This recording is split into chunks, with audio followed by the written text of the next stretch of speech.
All right, hey everyone. I'm here with Kyle from Optipub. A lot of you guys know Kyle because a lot of you guys use Optipub. Those of you who don't, Optipub is basically like it's a all-in-one kind of email system, right? Built around financial publishing specifics, first of all. Got a great reputation in the industry. A lot of people love you. So thanks for being here, man. Absolutely. Thanks for having me. Yeah, and so the thing that I wanted to talk about because you are like one of the, you know, email deliverability gurus in the industry, and like we've had a rough year. Started off kind of rough, right, with some changes that had some big impacts on deliverability for a lot of people, and it just seems like that part of the whole business is getting harder and harder, or more complicated. I don't know. You probably a better description of what it is, but um, what is it like? Kind of the state of email deliverability right now? Like, what's going to keep people from getting their mail delivered, or what is keeping people from getting their mail delivered right now? Yeah, sure. I mean, I think the big change has just been, it's just gradually been going this way, but it's just quality over quantity, right? Some people just kind of want to hang on to that big list size, right? And think the bigger the list, the better they're doing. But really, the mailbox filters have just been getting really strict on quality, on engagement, right? So you're better off having a tight list that is really engaged versus having a really big list, right? So Yeah. that's and promotion filtering has been getting a lot better too, just with AI tools, with LLMs. It's getting from I've just seen it get more aggressive and more accurate.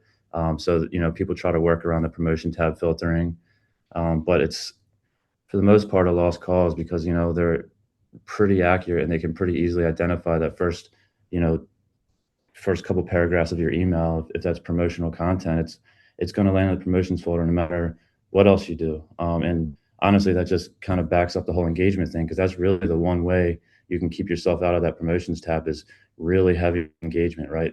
Because your subscribers, they're missing your email sometimes if they're in the promotions tab, so they'll move it out of the promotions into the updates, right, or into the primary. And that's really the biggest filter, the biggest signal that the filters can get that, hey, these are not promotional emails. They really want to read these things, right? Right, right. And do you think it's partly because like just email volume has increased so much? I mean, it's been Yeah, always increasing, but that's definitely a factor too. But I mean, it also coincides with just crap. It's been like 2 years now, but back in 2023, when Gmail they released their sender guidelines, and they basically, are forcing authentication now. So now they really know who you are, and they can, with more confidence, make these decisions. Where before it was kind of more of a guessing game for them, but now they really, because your domain authentication is in place and has to be in place in order to get it, even accept the email, they're able hmm. to be more aggressive on what they're filtering, right?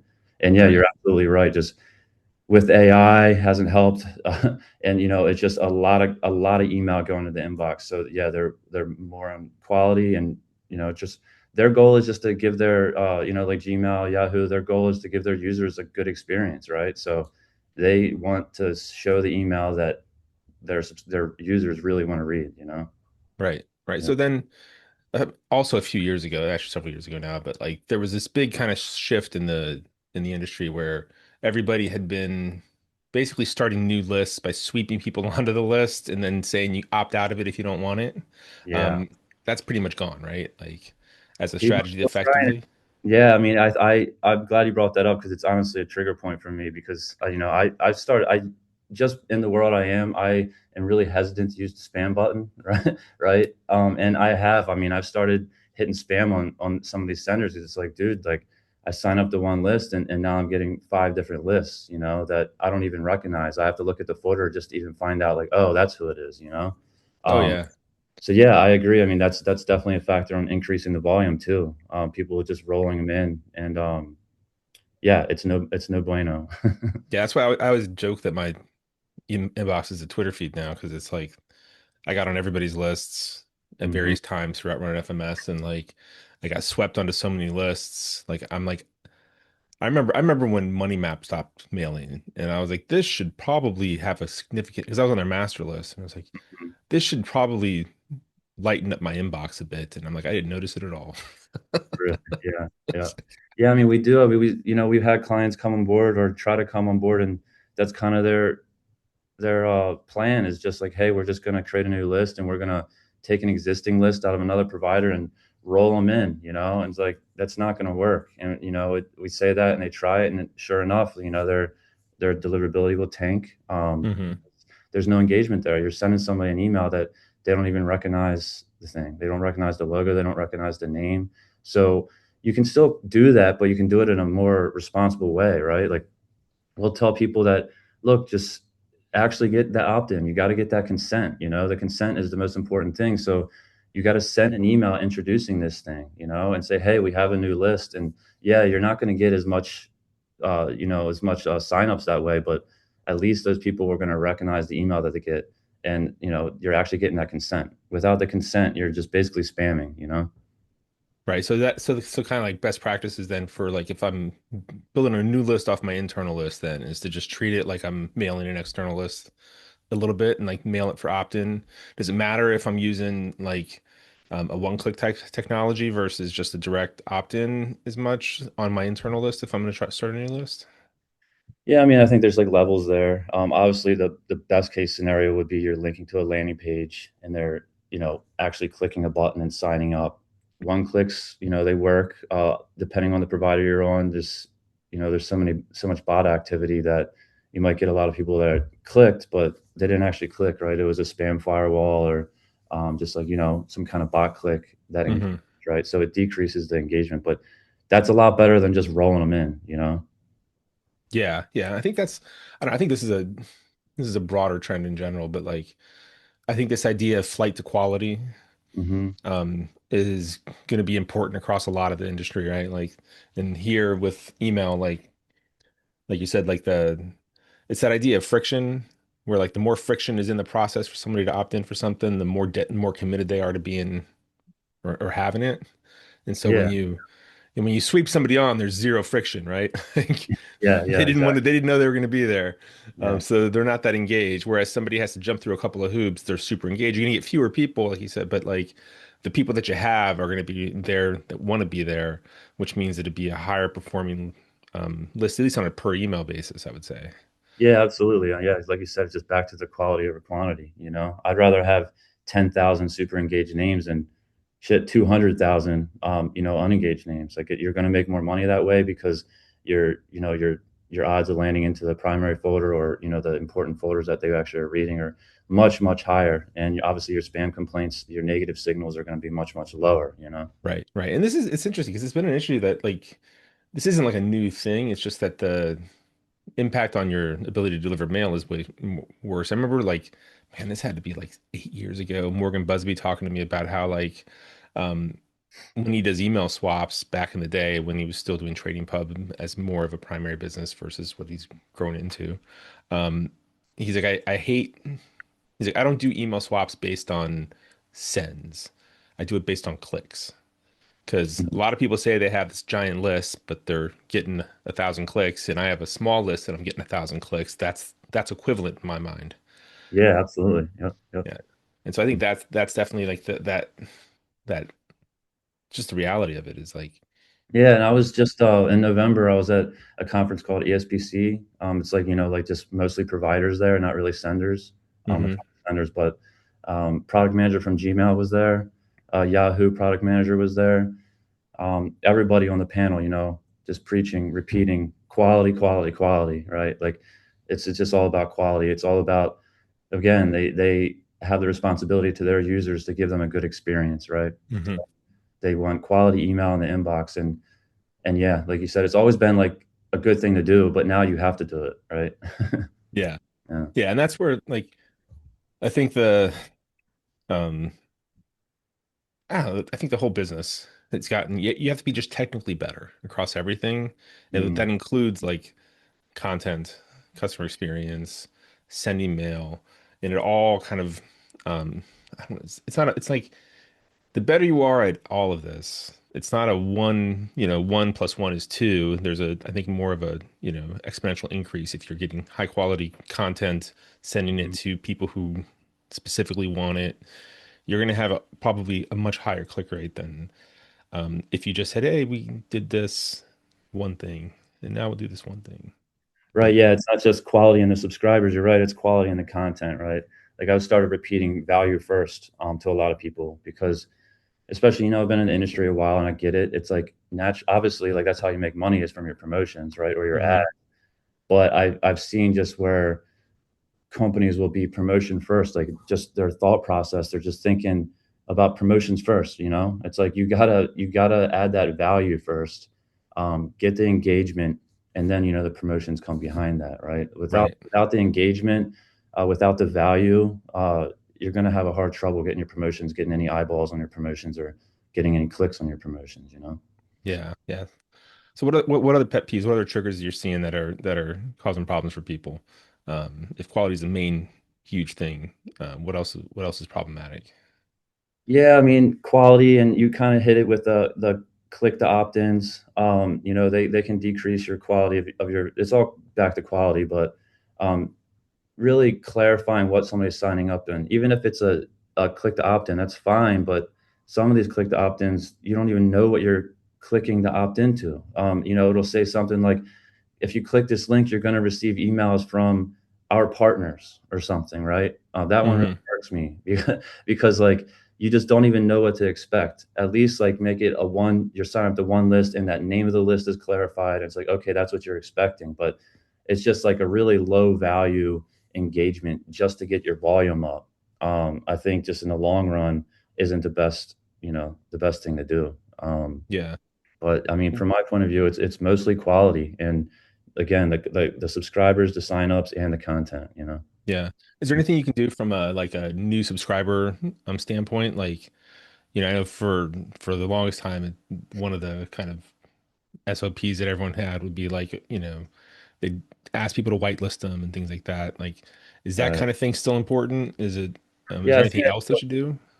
Yeah, I mean, I've seen centers that it's same line, but you say, hey, did you get this in the promotions? And you can't be too aggressive on this because the filter's going to see it. But maybe in the welcome letter, hey, like to ensure you're getting these emails, move us to your primary, right? That's a Hmm. really good signal.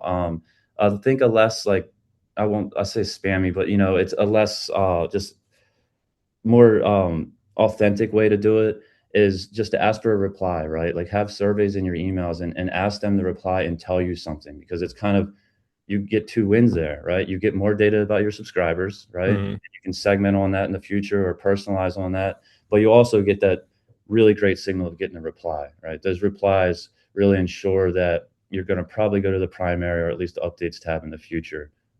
So that's a good way to do it. Um, And that's one that's just on principle is because the email platform from the product side is seen mhm. as like it's a communication tool. So if it's not a broadcast tool. Yeah, and Um, you're not gonna reply to an email you don't care about. So usually when you're replying, it's like, it's just like the highest form of engagement. yeah. So you think people should kind of build that into kind of their ongoing plan? Like every so often, you should have opportunities for people to reply to you. Yeah. Um, Yeah. Some of our best engaged senders are doing exactly that pretty regularly. They're just, yeah. and again, it's authentic, it's natural. It's not like it doesn't seem like you're asking for something from them. You're just engaging with them. It's like Right. whatever the subject is you wrote about, give them like a three answer, ABC answer and ask them, hey, what do you think about this? Whatever it might be. Like if it's investing, like what categories of investing, what markets are you investing in, or whatever it might be. I mean, it's pretty Yeah. natural. That's cool. That's great. That's great. Anything else you recommend people do that's kind of like maybe something they don't think about?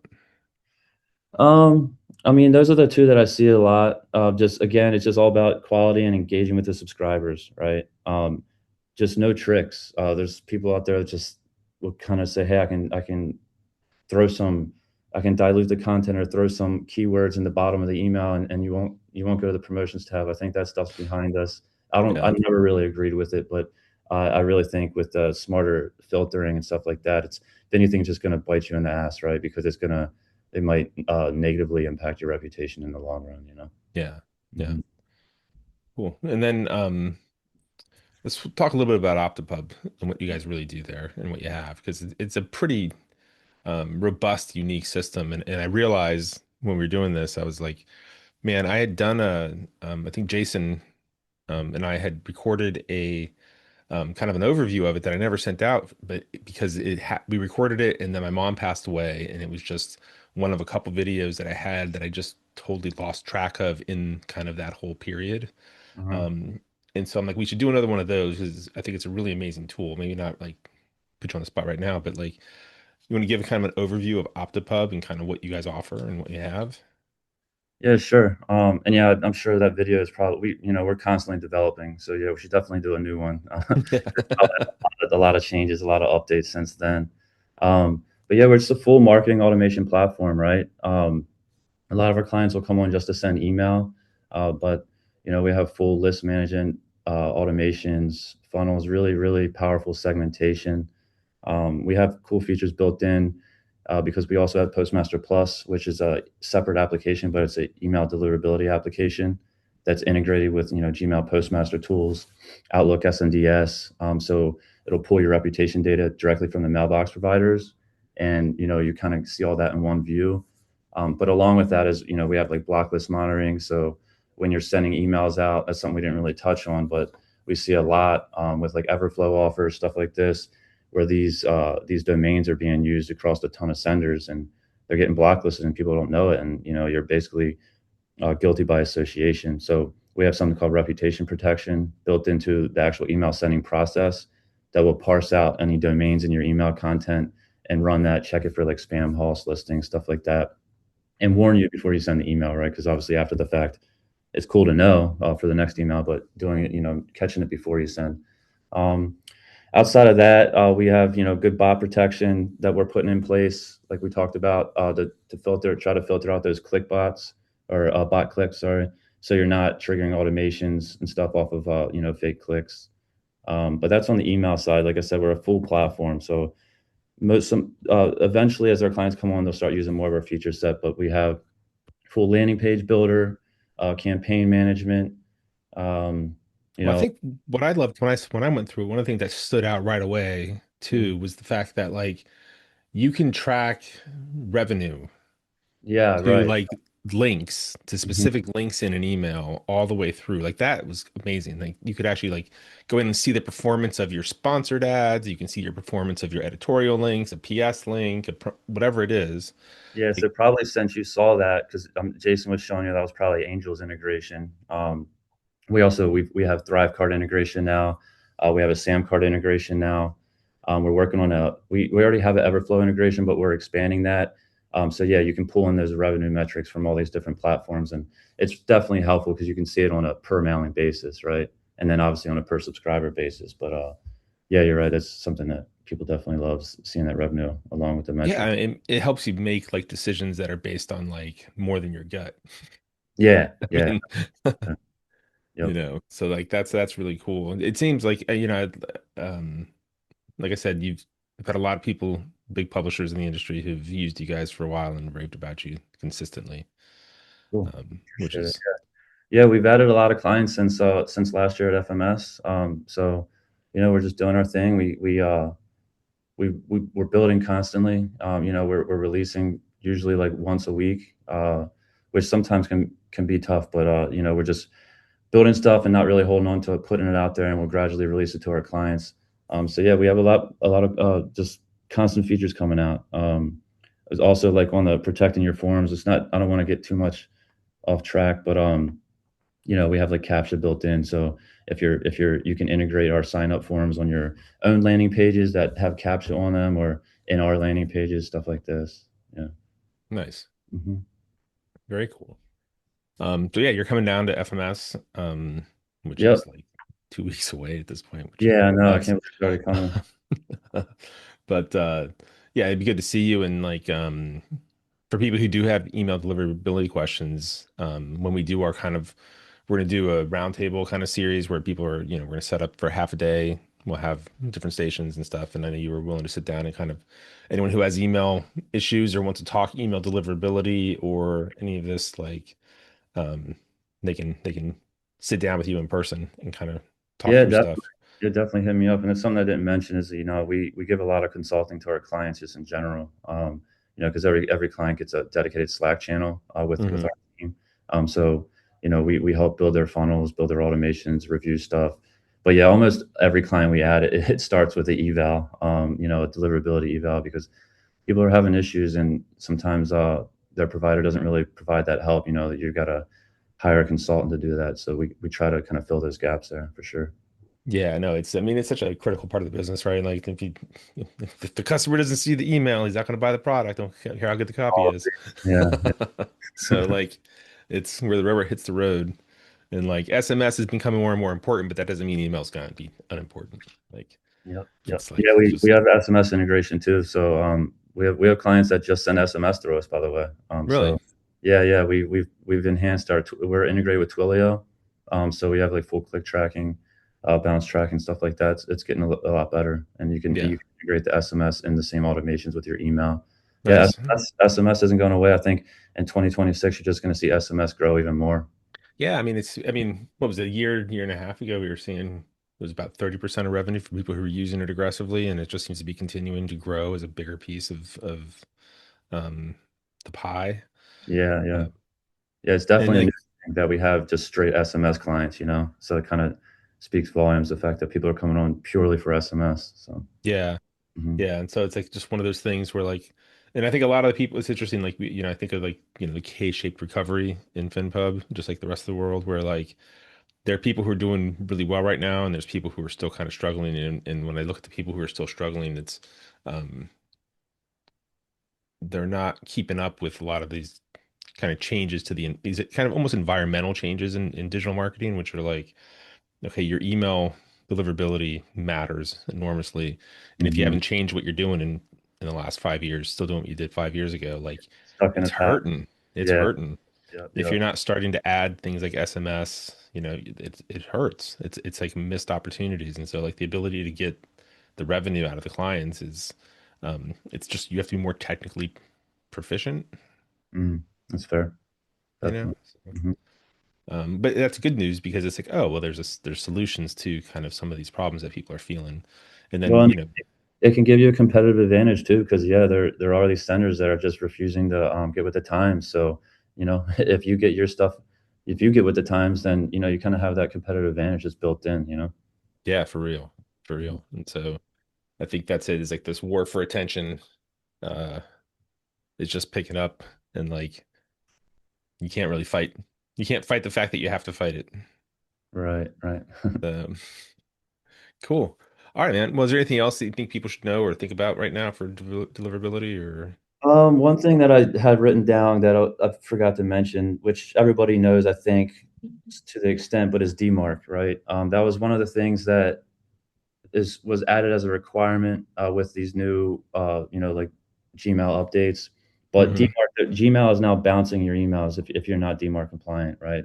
So DMARC is just another form of authentication, basically, and Hmm. everybody kind of got it in place at P equals none. There's levels of enforcement. You need to get to P equals reject. We see a lot of people still at P equals none. They kind of just left it there because it's like, okay, I checked that box, but you really want to get to P equals reject. I've talked to people that are they've talked to Google and stuff like this, and they really think in 2026 that P equals reject is going to be more and more important, which is the full enforcement, basically telling them, hey, if we're not authenticated, just straight reject email versus P equals none doesn't really do anything. It's just it's a policy of nothing. So that's just one thing I wanted to throw in there real quick is just make sure you get that demarked that P equals reject ASAP. All right. That's good to Oh, know. and also, Yahoo Sender Hub. I don't know, maybe people know about this already. It was like a couple months ago, but you basically had Gmail Postmaster tools for a decade. Outlook SNDS, same deal. Um, Postmaster tools. There's V2 now. They're phasing out V1. So you wanna get into V2 for that. But yeah, the really new thing is Yahoo Sender Hub. You can actually get your complaint rates from Yahoo now, which is a very cool thing, very new. That wasn't the Hmm. case unless you had certified IPs. You really couldn't get that data. So that's something to definitely check out if you're not already on there. You just go on the Yahoo Sender Hub. You just create a TXT record to verify your domain, and you can see your email volume and your complaint rate. So I would definitely recommend you do that, especially obviously if you're one of those people still having Yahoo deliverability issues. Yeah. Yeah. Because that was right. That was the big thing that started the year was the Yahoo changes. Yep, still people are having some issues with it. So it mostly comes back to quality over quantity, though, like the whole kind of theme of this call, I guess. It's just you got to tighten up those segments, really pull people off your list faster if they're not engaged, and just Hmm. focus on that smaller quality list. You know. Yeah, yeah, makes a lot of sense. So, all right, man. Well, cool. I'm looking forward to seeing you in a couple weeks here. Yeah, likewise. Great. So, thanks for doing this. Yep, no problem. Thanks for having me.